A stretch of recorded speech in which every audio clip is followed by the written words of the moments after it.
झूठ और हत्या छोड़ो, धर्म आश्रित को निभाओ, लोक में प्राप्त करो। धर्म आश्रित को निभाओ, लोक में प्राप्त करो।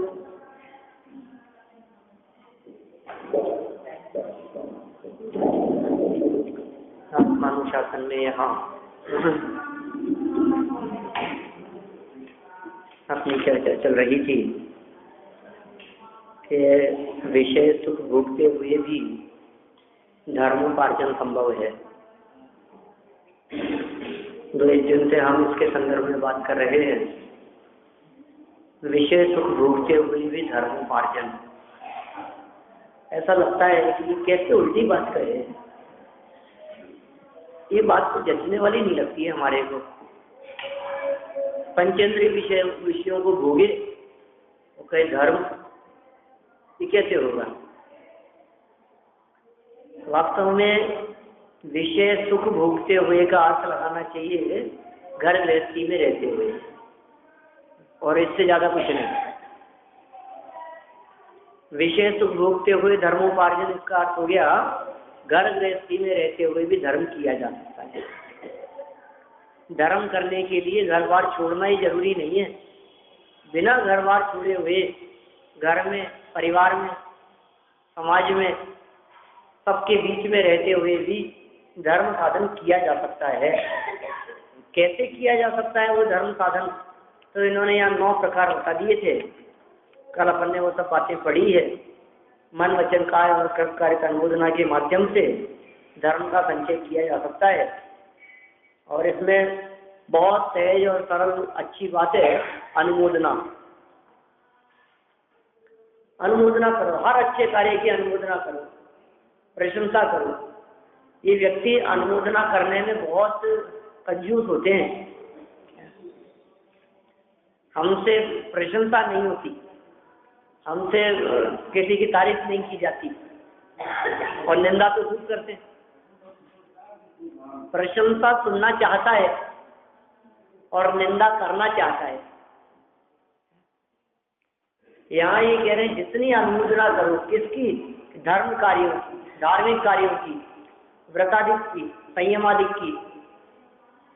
जैसा पालन धर्म योग्य करते हुए जीव दिखाई देते हैं, 6 आवश्यकों का पालन करते हुए दिखाई देते हैं।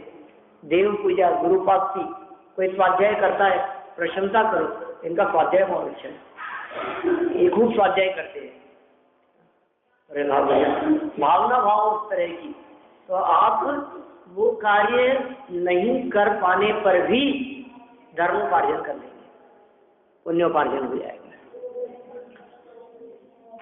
देखिए पेज नंबर 24 पर भावार्थ का 3रा पैराग्राफ, आगे पढ़ते हैं अपन। धर्म के अनेक अंग हैं, बहुत प्रकार का धर्म है। ऐसी बात नहीं कि धर्म एक ही प्रकार का होता हो। जो एक प्रकार का धर्म कहा गया है वो धर्म है वितराग भाव रूप धर्म। वो धर्म तो चौथे गुणस्थान वर्ती का हो चाहे सिद्धों का हो, सबका एक जैसा धर्म है, वितराग भाव। और कह रहे हैं इसके अंग बहुत सारे हैं, लेकिन जैसे क्षमा, मार्दव, आर्जवादी, वो भी तो धर्म के अंग थे। उनमें जो धर्म करना संभव हो वही धर्म करना चाहिए। इसमें बहुत मार्मिक बात कहना चाह रहे हैं, जो संभव हो वो करना चाहिए। इसका मतलब खेचतान से पालन करने का नाम धर्म नहीं है। ख्याल में आ रही है? जो संभव हो वो करना चाहिए, इसका मतलब क्या हुआ? मेरे से नहीं निभाया जा रहा लेकिन मैं खींचे जा रहा हूँ जबरदस्ती, और सोच रहा हूँ कि अब तो धर्म होगा, थोड़ा सा और एक दिन और खींच लो। अरे तो भैया इससे धर्म नहीं है। इजी गोइंग हो, संभव हो सके इस बात को कहने में कोई व्यक्ति छल ग्रहण नहीं करना।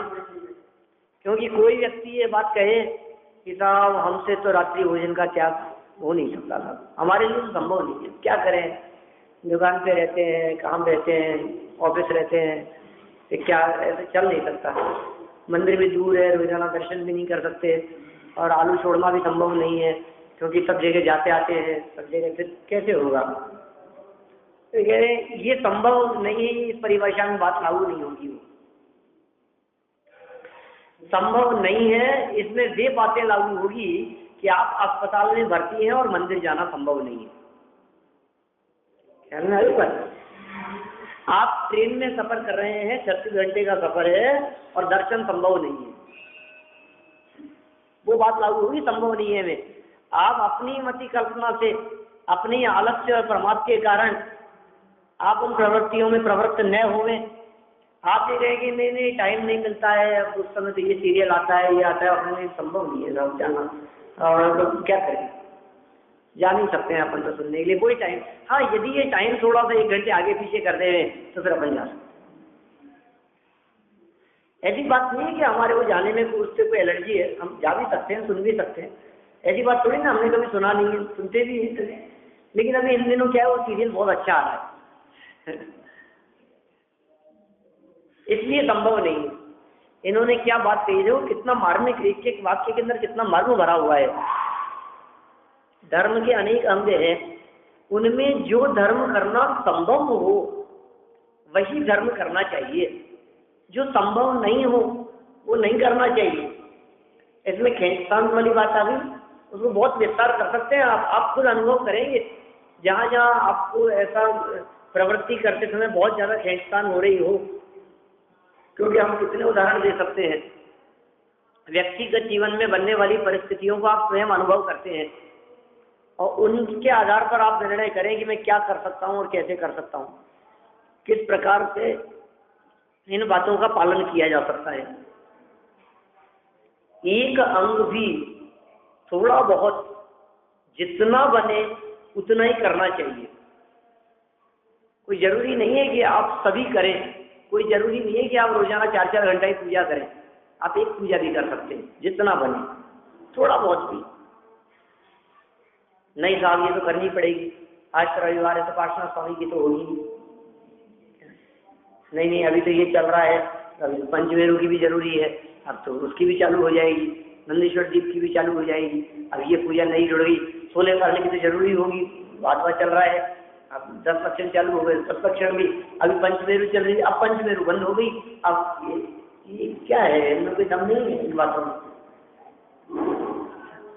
आपके पास जितना समय है और जितनी सामर्थ्य है उसके अनुसार काम करें आप, उपयोग की निर्मलता रहे, परिणाम न बिगड़े और भाव उसमें लगता रहे, मन उसमें लगता रहे। इसलिए कि थोड़ा बहुत भी होगा ना वही गुणकारी है। यदि आप उस पर अमल करें, उसको अपनाएं, जीवन में उतारें, तो थोड़ा बहुत ही बहुत गुणकारी है। और बहुत ग्रहण कर लेने के बाद में यदि वो अपच हो जाए, वमन हो जाए, तो फिर क्या मतलब। देखिए 2 लाइन हो गई यहाँ। धर्म के अनेक अंग हैं, उनमें जो धर्म करना संभव हो वही धर्म करना चाहिए। यहाँ धर्म शब्द का प्रयोग व्यवहार धर्म के संदर्भ में किया जा रहा है, ये समझ लीजिएगा। ये बात व्यवहार धर्म के संदर्भ में कर रहे हैं। निश्चय से धर्म वितराग भाव है, वो बात यहाँ नहीं है। यहाँ पुण्य रूप धर्म की बात चल रही है, यहाँ शुभाव रूप धर्म की बात चल रही है, यहाँ प्रवृत्ति रूप धर्म की बात चल रही है। ठीक है ना। एक अंग भी थोड़ा बहुत जितना बने उतना ही करना चाहिए। इस प्रकार सभी प्रकार से धर्म का संचय होता है। अतः तू कठिनाई बताकर धर्म कार्य में निरुद्यमी आलसी रहना चाहता है, डांट लगा लेंगे। तू ये कह करके कि बहुत कठिन है भाई, आलसी रहना चाहता है, तू निरुद्यमी रहना चाहता है, तो लगता है कि नहीं नहीं हमसे तो हो नहीं सकता साहब, इतनी देर बैठा नहीं जाता। दुकान पे कैसे बैठता है, ऑफिस में कैसे बैठता है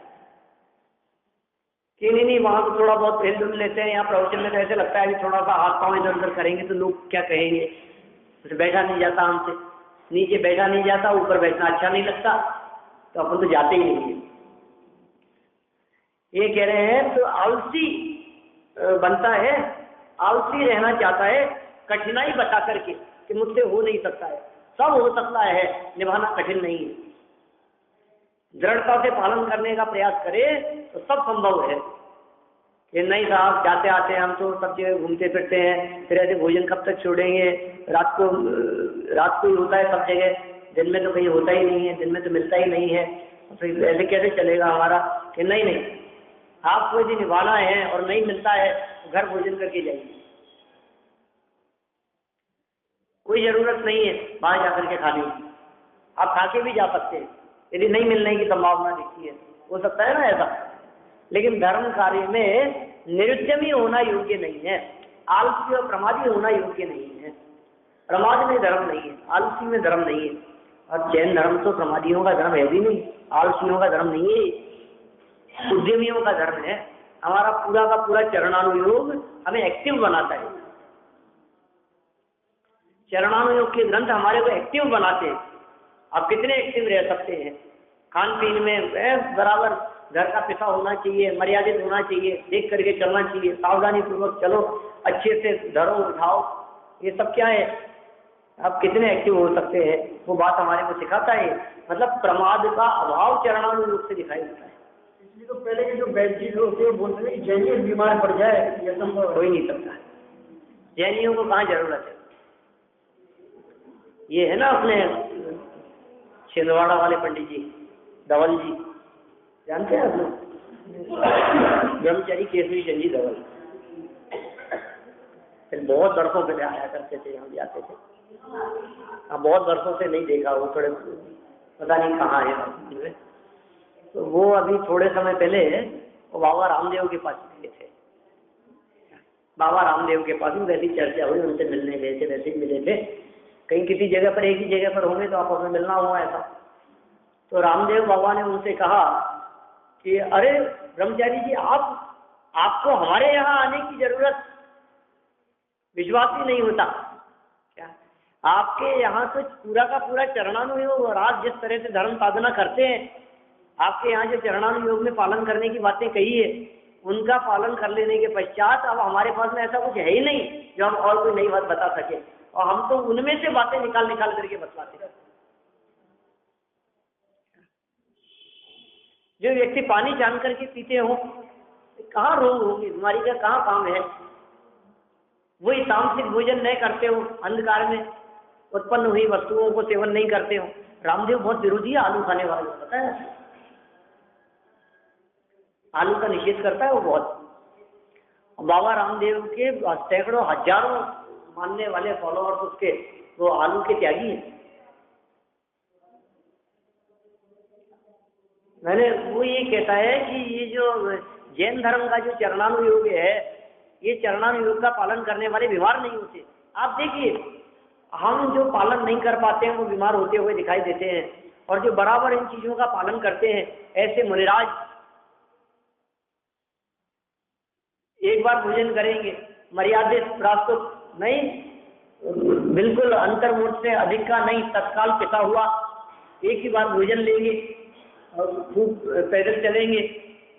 गाड़ी घोड़ों का काम नहीं है, एसी कूलर का काम नहीं है। ये सब चरणानुयोग में ही भाई आचरण कितना उत्कृष्ट है। कोई बड़ी बड़ी बीमारियां नहीं होती, कोई तकलीफ नहीं होती मुनिराजों को, और कितने लंबे लंबे काल तक उनका जीवन दिखाई देता है मुनिराजों का। कदाचित हो जाए किसी के पूर्व पुण्य के योग से, पाप के उदय से, पुण्य का योग इस प्रकार कह सकते हैं कि उपयोग और ज्यादा स्वभाव सन्मुख होता है ना। तो देखिए यहाँ कह रहे हैं आलसी होना योग्य नहीं है, लेकिन जिस प्रकार आलसी व्यक्ति दरिद्री होकर दुख प्राप्त करता है, उसी प्रकार तू भी पुण्यहीन होकर नरकादि में दुख प्राप्त करेगा। इसलिए धर्म का संग्रह करना ही योग्य है। क्या कह रहे हैं? गुंडाजी भाषा में हो, कड़क भाषा में लिखा हुआ होगा। हाँ, निश्चित रूप से कड़क भाषा में लिखा हुआ होगा। आजकल आप रखते नहीं गुंडाजी वाली, अब वो काम नहीं आते ना, इसलिए एक आपके पास तो वो दो नहीं पढ़ सकता ना मैं। नहीं, वो क्या है, खुली रहे ना तो अपने को बराबर टेली भी होता रहे कि वो बातें इसमें है या नहीं है। तो एक आध वाक्य, जैसे शुरू में एक वाक्य आया था ना ऐसा जो छूटा हुआ था, डुनारी में था और इसमें नहीं था, ऐसे वो बराबर क्योंकि हो ही सकती है ना संभावना है, इसलिए कैसी बात कह दी यहाँ, उदाहरण दे दिया यहाँ। जिस प्रकार आलसी व्यक्ति दरिद्री दिखाई देता है, आलसी है, पड़ा रहता है, न कमाता है, न घूमता फिरता है, न नौकरी पर जाता है, न बिजनेस करता है, और जाता भी है तो आलसी प्रमादी बना रहता है, तो उसका निषेध कर रहे हैं यहाँ पर। जिस तरह से ऐसा आलसी और प्रमादी व्यक्ति निरंतर दरिद्री बना रहता है, दरिद्री होकर के दुख प्राप्त करता है, उसी प्रकार तो धर्म संचय नहीं करेगा, आलसी प्रमादी होकर के धार्मिक क्रियाओं और प्रवृत्तियों में सावधान नहीं रहेगा, तो पुण्यहीन होकर नरकादिक के दुख प्राप्त करेगा। ये जो पुण्य वर्तमान में दिखाई दे रहा है, ये पुण्य ज्यादा लंबे समय तक टिकेगा नहीं। क्या पुण्य तेरा नर जन्म के संग बह गया, जितना भी ये पुण्य था तेरा, ये सारा का सारा पुण्य जो मनुष्य जीवन दिखाई दे रहा है, ये सब जो अवसर दिखाई दे रहे हैं, अच्छे चांस मिले हैं, शारीरिक स्वस्थता, पांचों इंद्रियों की सबलता, आंखें काम कर रही है, कान काम कर रहे हैं, शरीर से उठता बैठता है, चलता है, ये सब तो पूर्व के पुण्य के उदय में प्राप्त सामग्रियों को और विषयों को भोग रहा है, लेकिन ज्यादा लंबे समय नहीं चलने वाला है। आमद कमती और खर्च गधेरा। क्या होगा ऐसी स्थिति में? जो पुरानी कहावतें है ना, माने पुण्य की आमद तो है नहीं और खर्चा पुण्य का पूरा हो रहा है, तो अब क्या होगा? क्षीण हो जाएगा पुण्य और नरकादी गतियों में जाकर के दुख भोगेगा। ये सावधान करा रहे हैं, सचेत करा रहे हैं, सावधान रहना। वर्तमान में मिली हुई भोग सामग्रियों में, वर्तमान में मिली हुई अनुकूलताओं को देख करके आलसी होने की जरूरत नहीं है, अपितु ये ध्यान रखने की जरूरत है कि किस कारण से मिली है। मूल का संचय करो, सिंचन करो। पीछे आई थी ऐसी बात, मूल को उखाड़ देने वाला समझदार नहीं है व्यक्ति। देखिए फिर धर्म का फल बताते हैं आगे, ये एक लाइन और छूट गई। इसलिए धर्म का संग्रह करना ही योग्य है, ठीक है। पुण्यहीन होकर नरक आदि दुख प्राप्त करेगा। नरक आदि में बहुत घोर दुख है, अकेले नरक की बात नहीं है। आदि शब्द में तिर्यंच भी लगाना, और तिर्यंच कहते हैं हमारे को हाथी घोड़ा कुत्ता बिल्ली दिखाई देते हैं, ये भ्रम है हमारा।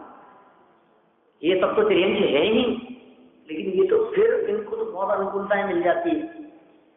4 इंद्रिय, 3 इंद्रिय, 2 इंद्रिय, 1 इंद्रिय, पृथ्वी जल अग्नि वायु वनस्पति, ये सब तिर्यंच गति के जीव हैं। अपार दुख है इनको। गायों को यदि तकलीफ हो, कुत्ते बिल्लियों को यदि तकलीफ हो, तो बहुत सारे मनुष्य ऐसे भी करुणाशील दिखाई देते हैं जो उनको अस्पताल में ले जाएंगे, उनको दिखा देंगे, ठीक है ना। तो उनके भी चिकित्सालय चलते हैं, पशुओं के, पक्षियों के, और बहुत सारे उनको पालते हैं, पालन करते हैं। तो ऐसे उन तिर्यंचों की बात नहीं कर रहे हैं हम ये कह रहे हैं नरक आदि तिर्यंच गति के दुखों को भोगेगा। अरे वृक्ष बन करके हजारों वर्षों तक खड़ा रहेगा एक ही जगह पर। कभी बंदर माथे पर कूदता रहेगा, कभी कोई चढ़ता रहेगा, कभी कोई कुल्हाड़ी लेकर के टहनियां काटता रहेगा, कभी कोई फल फूल तोड़ता रहेगा, सर्दी गर्मी बरसात सब सहन करता रहेगा और खड़ा रहेगा। न बोल सकता है, कह नहीं सकता है, न भाग सकता है, न छिप सकता है। ओले पड़ेंगे, बरसात पड़ रही है, भयंकर गर्मी पड़ रही है, पेट सूख रहा है, पानी डालने वाला कोई नहीं है, और कई कई महीनों तक बरसात नहीं हो रही है।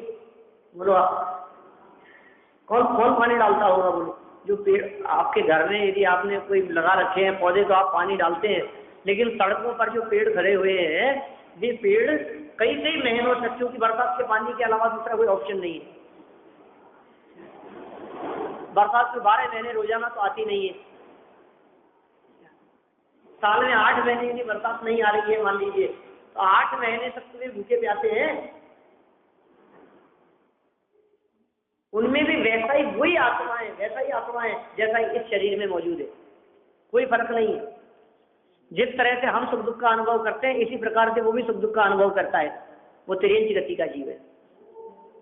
क्या कारण है? हाँ, पेड़ पौधे सुख दुख का अनुभव करते हैं, दुख का अनुभव करते हैं, वही तो बता रहा हूँ इतनी देर से। हाँ बिल्कुल, जीव और आत्मा पर्यायवाची होता है। जीव मतलब आत्मा और आत्मा मतलब जीव, एक ही बात है ना। जीव और आत्मा अलग अलग नहीं है। देखो अब ये हमने अनेक बार इस प्रकार के दुख उठाए हैं, दुख भोगे हैं, हम भी वहां गए हैं। बहुत से लोग तो पशु पक्षियों को जीव मानने को तैयार नहीं है। मुझे मिल गए थे एक व्यक्ति, आप भूल गए शायद, आपके सामने की बात थी शायद, अपने यहाँ चापू के मंदिर में वीर शासन जयंती का कार्यक्रम था और मुझे बुलाया था वहाँ। आप लोग थे क्या? नहीं थे? महाराज भी आए थे। हाँ, महाराज भी थे, महाराज के सानिध्य में, और मेरा उद्बोधन हुआ, सब बातें हुई थी। फिर उसके बाद में मैं नाम नहीं लेना चाहता, लेकिन बहुत प्रतिष्ठित क्या, और वो व्यक्ति, उन्होंने मेरे से बाद में कहा क्या कि ये जो कबूतर होते हैं ये कोई जीव थोड़ी ना होते।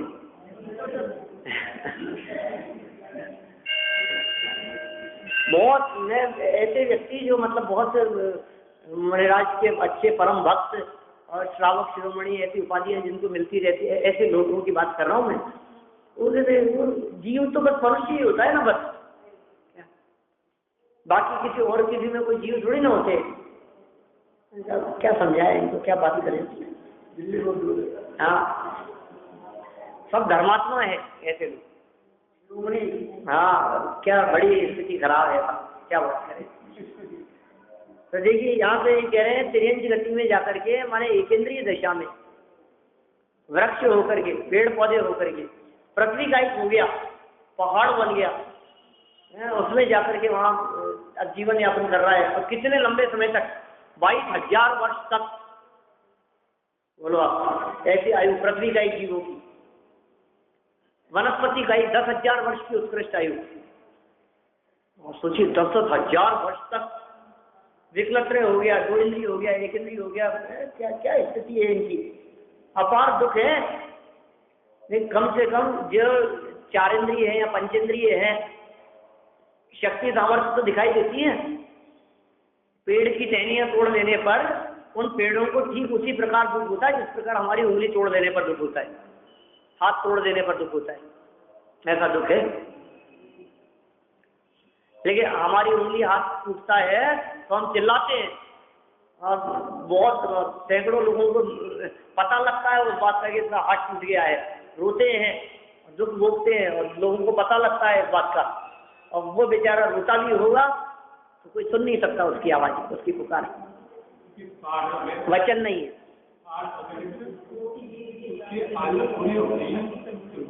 आ जाते हैं तो इतनी लंबी आकृति वाले नहीं होते। पृथ्वी का एक जीवों की अवगाहना बहुत सूक्ष्म होती है। तो आप हम क्या जीव हैं। पुण्यहीन, हीन पुण्य का मतलब समझ गए ना। हीन पुण्य का मतलब सब छिन जाएगा। हीन पुण्य का मतलब पुण्य के उदय से मिली हुई कुछ भी सामग्री नहीं रहेगी, पुण्य के उदय से मिले हुए कपड़े लत्ते नहीं रहेंगे। निर्वस्त्र तिर्यंच गति के जीव, नारकीय तिर्यंच आदिक देह से सब नग्न हैं, सब नग्न ही होते हैं। पुण्य के उदय से मिले हुए कपड़े लत्ते, जेवर गहने आभूषण सब छीन लिए जाएंगे। ये पुण्यहीन होकर के दुख पाएगा। एक भी सामग्री नहीं है, बर्तन नहीं है, घर नहीं है सिर छिपाने के लिए। नारकियों के भी घर नहीं होते और तिर्यंचों के भी घर नहीं होते। बोलो, घर नहीं है, कपड़े नहीं है और रोटी नहीं है। रोटी, कपड़ा और मकान, 3 बातें कहते हैं हम इस जीव को जीवन यापन के लिए सुख पूर्वक है, जीवन यापन करने के लिए 3 चीजें कहते हैं, रोटी, कपड़ा और मकान। मकान नारकी तिर्यंचों के है नहीं, कपड़ा नारकी तिर्यंचों के होता नहीं है, और रोटियां उनको मिलती नहीं है। अब देख लो, आप जिन चीजों को आप इकट्ठा करके सुख मान रहे हैं, ये चीजें पुण्योदय से मिल गई है। लेकिन पुण्यहीन यदि हो गया, कब होगा पुण्यहीन? ये कह रहे हैं जो धर्म संचय नहीं करता, जो आलसी और प्रमादी होकर के धर्म कार्यों में प्रवृत्त नहीं होता, वो अपने पुण्य को क्षीण कर रहा है। और ऐसे पुण्य क्षीण होता होता एक बार सब चला जाएगा, कुछ नहीं रहेगा, दुख के अलावा दुख ही दुख भोगता रहेगा। इसलिए धर्म का संग्रह करना ही योग्य है। धर्म संग्रह करो, धर्म संचय करो, उपयोग को धर्म कार्यों में अधिक से अधिक लगाओ, जितना बन सके, जितना संभव हो सके आप प्रयास करें। ठीक है, देखिए अब आगे पढ़ते हैं अपन। धर्म का फल, धर्म क्या है और धर्म का फल क्या है वो सब बताते हैं। जीवों के चित्त में धर्म होने पर क्या फल होता है, कितनी मार्मिक बात कही है। तो हर कदम कदम पर ऐसा लगता है कितना गहराई में बैठ कर के बात करते हैं आचार्य जी। ये कह रहे हैं धर्म होने पर क्या फल होता है, ये बात नहीं कह रहे, जीवों के चित्त में धर्म होने पर क्या फल होता है वो बात कह रहे हैं। इसका मतलब धर्म तो चित्त में होता है, प्रवृत्ति में नहीं। ख्याल में आ रही है बात? चित्त में धर्म होने पर क्या फल होगा, प्रवृत्ति में क्या दम है। जिनके चित्त में होता है उनके प्रवृत्ति तो स्वयं होती है, अपने आप होती है। जिसका मन जुड़ा हुआ होता है तत्व ज्ञान के साथ में और वो स्वाध्याय नहीं करे, ऐसा कैसे हो सकता है। जिसका मन लगता है उसमें, जिसको आनंद आता है स्वाध्याय में, प्रवचन में, वो कैसे नहीं आएगा, अवश्य आएगा, अवश्य सुनेगा, लाभ प्राप्त करेगा। ये कह रहे हैं जीवों के चित्त में, मन में, हृदय में, अंतरंग में, अंतःकरण में धर्म होने पर क्या फल होता है और न होने पर क्या फल होता है। अंतरंग में धर्म साधन करेगा तो क्या फल मिलेगा और नहीं होता है तो क्या फल होता है। इस प्रश्न का उत्तर आगामी छंद में कहते हैं। वसंत तिल का छंद है भक्ता मरवाला।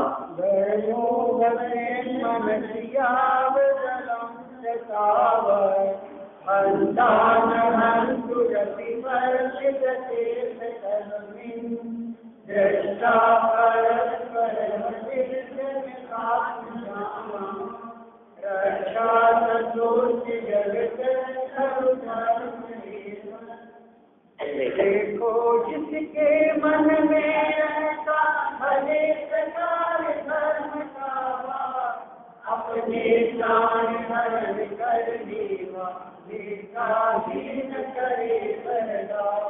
किंतु धर्म बिन पिता पुरुष भी हरे परस्पर प्राणों को, अतः धर्म ही सब जीवों का मात्र रक्षक जानो। बोलिए, इस हर चंद में उदाहरण ही उदाहरण है, उदाहरण देकर के उन बातों को समझाया है और कितने सरल भाषा में है। देखो जिसके मन में रहता भले प्रकार धर्म का वास। देखो भाई, जिसके हृदय में भले प्रकार से धर्म का वास दिखाई देता हो, जिसके हृदय में धर्म निवास करता है, कहते हैं अपने प्राण हरण करने वाले का भी न करे वह घात। उसके यदि कोई प्राणों का भी हरण कर ले तो भी वो उसका घात नहीं करता है।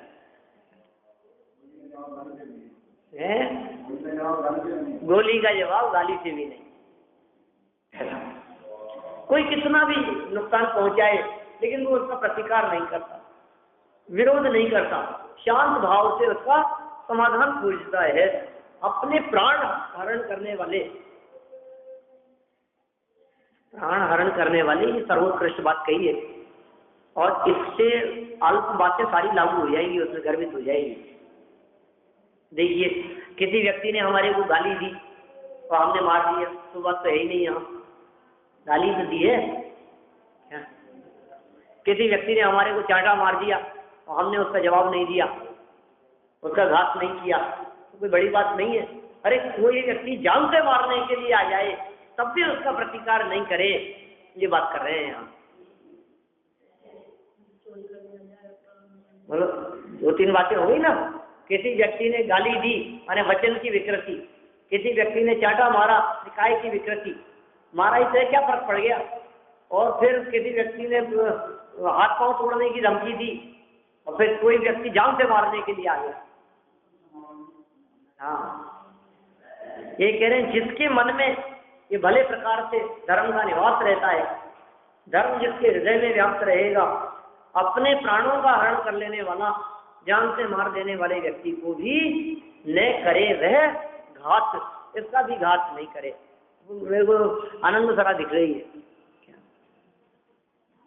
चक्रवर्ती की बेटी थी, 3-3 हजार वर्ष के उपवास किए उसने, पता है आपको? 1000 वर्ष के, 3000 वर्ष तक बहुत दिन के उपवास करते हुए, फिर कंदमूल, फिर बहुत उपवास है, 3000 वर्ष का काल निकाल दिया उसने जंगल में रहते हुए। चक्रवर्ती की बेटी, विद्याधर उठा करके ले गया था, जंगल में पटक दिया था। सारे जगह 6 खंड के राजपाट में सब जगह तलाश करवाई, लेकिन कहीं नहीं मिली। और जिस समय वो मिली उस समय क्या परिस्थिति थी? अजगर निकल चुका था आधा। चक्रवर्ती सम्राट सेना के साथ में, और अजगर और बेटी मिली है 3000 वर्ष के बाद में। और मिली तो किस स्थिति में कि आधा शरीर अजगर खा चुका है, क्या आधा बाहर बचा है। बोलो, तुरंत तलवार निकाल करके अजगर को मारने को तैयार हो गए। मना कर दिया नहीं, अपने प्राण हरण करने वाले का भी न करे वह घात। अगर प्राण हरण कर रहा है वो अजगर, नहीं फिर उसका भी घात नहीं करे। क्या होगा बताइए? इसको मार करके भी मुझे तो नहीं बचा सकते, क्योंकि मेरा तो आधा शरीर तो वैसे भी जा चुका है, मुझे तो मरना ही है। आप इसके प्राणों का घात नहीं करें, आप इसे अभय दान दें। अभय दान नहीं कर सकते। विशल्य नहीं, हाँ वो विशल्य बनी होगी, ठीक है ना? क्या? हाँ देखिए आगे, किंतु अब देखो, आप एक बात तो ये हो गई कि प्राण हरण नहीं करे, प्राण हरण करने वाले का भी घात नहीं करे धर्म जिसके हृदय में। और दूसरी तरफ जिनके हृदय में धर्म नहीं है उनकी क्या स्थिति है? किंतु धर्म बिन पिता पुत्र भी करे परस्पर, हरे परस्पर प्राणों को, मरने मारने को तैयार, एक दूसरे के दुश्मन थे। धर्म नहीं है तो मार दे एक दूसरे को। औरंगजेब ने डाल दिया था अपने पिता को जेल में। सारे मुसलमान राजाओं ने अपने बाप को मार दिया। बोलो, इसने मार दिया, इसने डाल दिया था। किसने? अजात शत्रु के नाम से जाना जाता है, पुणिक पुराणों में नाम मिलता है उसका, राजा श्रेणिक का बेटा। क्या?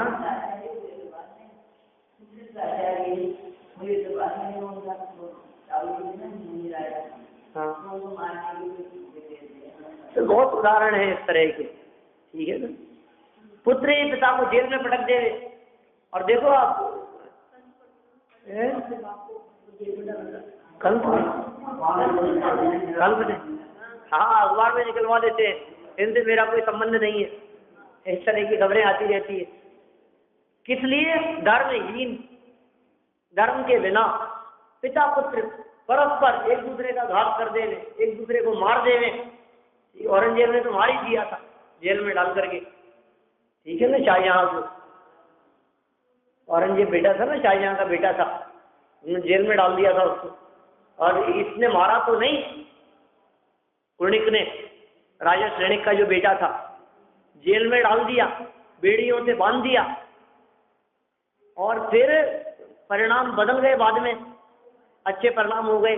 समझ लो आप, धर्म जीवन में आ गया कि हृदय में आ गया कुछ परिणाम बदले कि मैंने अच्छा काम नहीं किया, तो वह हाथ में तलवार लेकर के गया। क्या? किस लिए? उसकी बेड़ियां काटने के लिए। जेल का ताला खुलवाया, हाथ में तलवार थी, बेड़ियां काटने के लिए जा रहा है। तो उसने ये सोचा कि मुझे जेल में पटक दिया, बेड़ियां बांध दी, उससे भी चैन नहीं मिला इसको, जो अब मारने के लिए आ गया। और वो हड़बड़ाहट करके इधर उधर भागा बचने के लिए, और ठोकर खा करके गिरा, सर फूटा और मर गया, प्राण घात हो गए,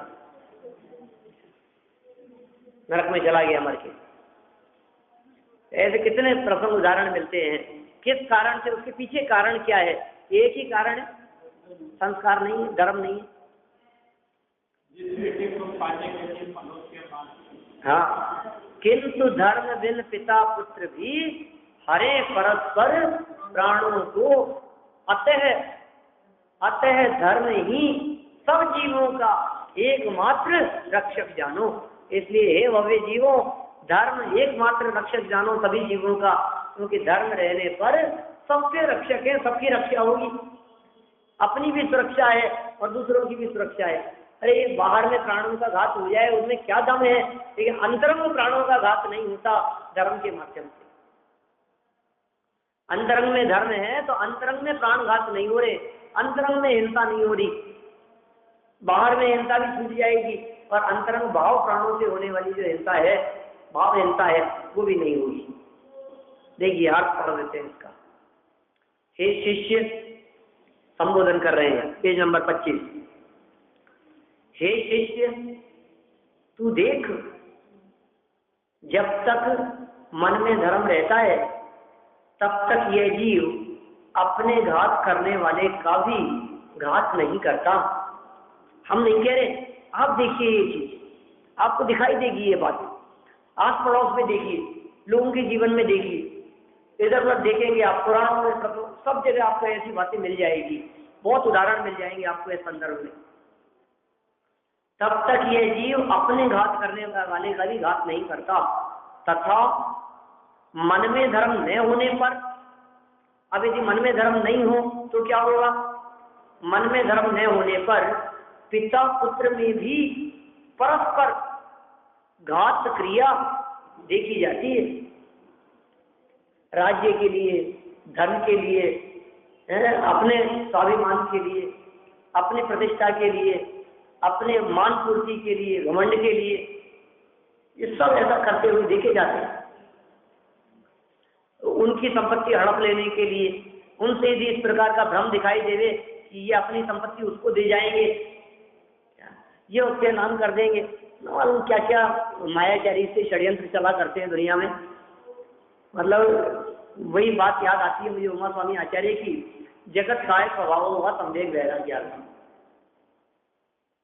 ये जगत का स्वरूप, जगत के जीवों को देख करके, उनके मायाचार और कुटिलता रूप परिणामों को देख करके वैराग्य उत्पन्न नहीं होवे, बड़ा आश्चर्य लगता है।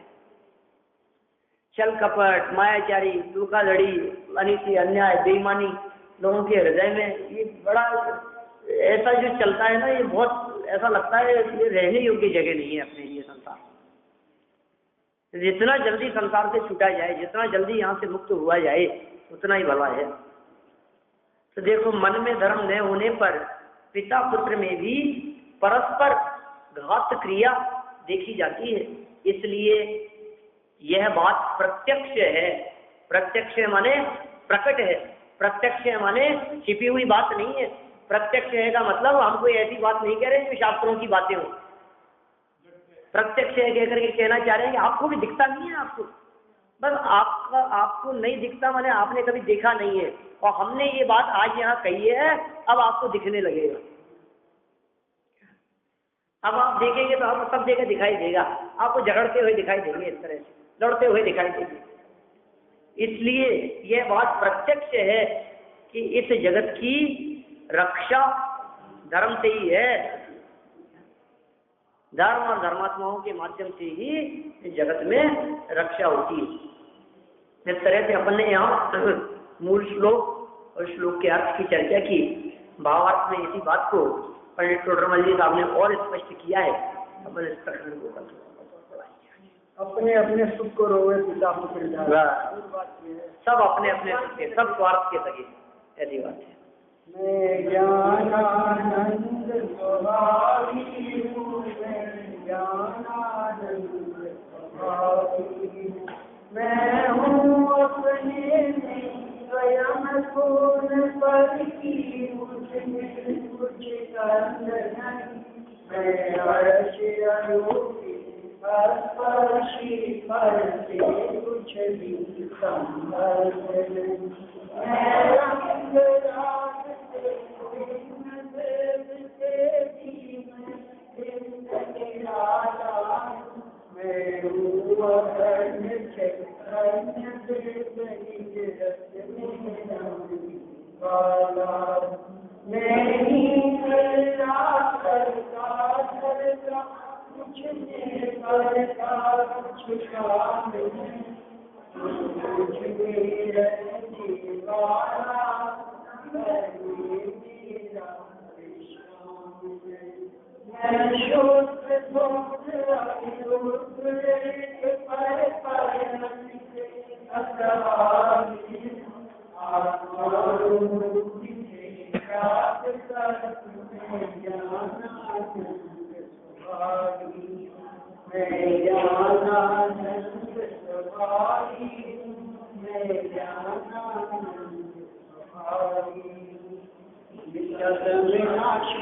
ज्ञान के प्रकाश में आपा करे भाष में मनुष्य समुद्र विचार में तो बदली मान में सबर विचार को परम समान्य अनुभव सार को जीत सतार काम सतार को बदल चाहता तार को पार के उतार सुप्रवितार को रति चिन्ह जीवानी की भगवान अनानंद की करे माता हुआ ये जनवाणी भारती जो तेरा शरणा के सो पावे सूझे जावानी के याद से सूझे लोकारो सोवानी सदा